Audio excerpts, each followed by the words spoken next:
sa kabubukas lamang sa kanilang mga television sets. Welcome sa Good Morning Kuya. Sa mga nanay na hindi pa nagluluto, kailangan magluto na, kundi malilate ang inyong mga anak.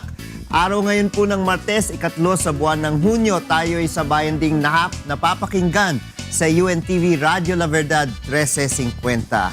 At pinag-usapan po natin ang almusal.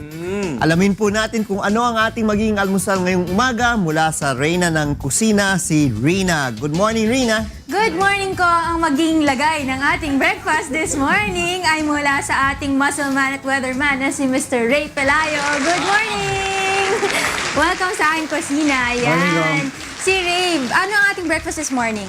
Ang breakfast natin this morning ay steamed fish with okra. Ayan. Bago natin pag-usapan yung breakfast natin, interview muna kita. Okay. Ano ba ang naging una mong job before ka pumasok dito sa UNT?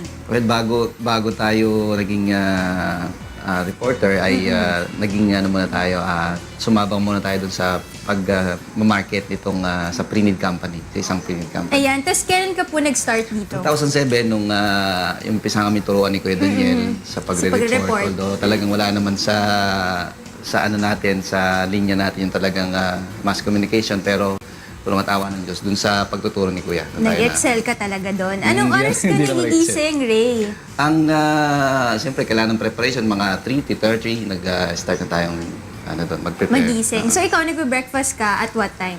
After ng story ko ni Kong Erin. Alright. So, ano ang magiging lagay ng ating breakfast this morning? Ano ba yung ingredients natin dito? Ang ating ingredients ay, siyempre, isda, fish, plus okra and calamansi. Kailangan din natin ng soy sauce. Yung soy sauce natin dito, yung fermented siya. Para hindi siya yung chemical lang. Kailangan yung fermented para hindi siya nakakasama sa kalusugan natin. Ang nutritional facts natin dito, Ray. Ang calories ay 317.9 degrees Celsius. Hindi. Ang fat po dyan ay 3 grams. Fahrenheit? Oo. Joke. Ang cholesterol ay 137.5 mg and sodium ay 217.6 mg. Ang potassium ay 1,179.6 mg. Dami pala nun, ano? Ang carbohydrate ay 12.6 gram and protein is 59.2 degrees Celsius. Ayan, magiging mainit-init ba ang lagay ng ating breakfast? Oo, mukhang bagong luto pa ito eh. Ayan, kaya masarap ang ating breakfast. Yan ang ating breakfast, Kong Erin. Ching-ching! May kasamang kanin yan. Meron. Para masaya Dapat. si Angela. Oo, dapat. Okay. Dalhin mo na yan yung ating isda dito at ang ating kanin para lahat tayo makatikim ng almusal ng ating weatherman na si Ray Pelayo.